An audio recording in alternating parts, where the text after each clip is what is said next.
सांगड़ में अवां खे ख़बर ॾींदा हलूं त सांगड़ में 2018 में IBA टेस्ट पास GST ऐं ECT उस्ताद पको न करण खिलाफ़ सांगड़ प्रेस क्लब अॻियां एहतिजाजी मुज़ाहिरो कयो वियो। इन मौक़े ते उस्ताद मोहम्मद ख़ान, इशफ़ाक़ अहमद, रियाज़ अहमद ऐं ॿिनि चयो त असां 2018 में IBA जी तमामु ॾुखी टेस्ट पास करे मेरिट ते भर्ती थिया आहियूं। असां वैकेंट पोज़ीशन ते भर्ती थियण बावजूदि अञा ताईं कॉन्ट्रैक्ट ते आहियूं। मथां वरी सिंध हुकूमत नई भर्ती रेगुलर बुनियाद ते करे रही आहे, जंहिं सबबि नवां ईंदड़ उस्ताद पहिरें ॾींहं खां सीनियर ऐं सिस्टम में अॻुवाट मौजूद 2018 वारा GST उस्ताद जूनियर बणिजी वेंदा, जेका सरासरी उस्तादनि सां नाइंसाफ़ी। हिननि वधीक चयो त 2018 वारा 4000 GST ऐं ECT उस्ताद प्रोफेशनल डिग्री जी बुनियाद ते भर्ती थिया आहिनि। हिननि पंहिंजी महिनत ज़रिए सिंध जी मफ़लूज थींदड़ तइलीमी निज़ाम में नयो रूह फूकियो आहे, पर सिंध हुकूमत हिन आला मयार जे उस्तादनि जे इल्म, शऊर ऐं अहलियत जी नाक़दरी कंदे खेनि लावारिस छॾे ॾिनो आहे, जेका सरासरी नाइंसाफ़ी आहे। तंहिं करे असां अहिड़े नाइंसाफ़ी ख़िलाफ़ 1 जून ते कराची प्रेस क्लब ते धरणे जो ऐलान कयो आहे। तंहिं करे असां वज़ीर आला सिंध सैयद मुराद अली शाह, वज़ीर तइलीम सैयद सरदार शाह, सेक्रेटरी अकबर लिगारी खे अपील करियूं था त फौरी तौर मेरिट ते आयल उस्तादनि खे भर्ती वारी तारीख़ रेगुलर कयो वञे त जीअं हू सिंध जे स्कूलनि में पढ़ंदड़ लखे ॿारनि खे तइलीम ऐं तरबियत ॾियण वारो पंहिंजो फ़र्ज़ भरपूर नमूने सां निभाइण वारो सिलसिलो जारी रखी सघनि।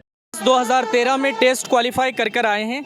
उस वक्त की पॉलिसी के मुताबिक UC वाइज सीट्स थी, मगर सिंध हुकूमत ने उसको रिवाइज़ किया और अब जो है तालका लेवल पर हैं। मगर इन लोगों की गलती क्या है कि ये NTS पास 2013 से बेचारे ऑफ़र लेटर और अपॉइंटमेंट लेटर के इंतज़ार में दरबदर हैं। 9 साल का अरसा गुजर चुका है, मगर आज तक इनकी दाद फरियाद कहीं पर नहीं की गई।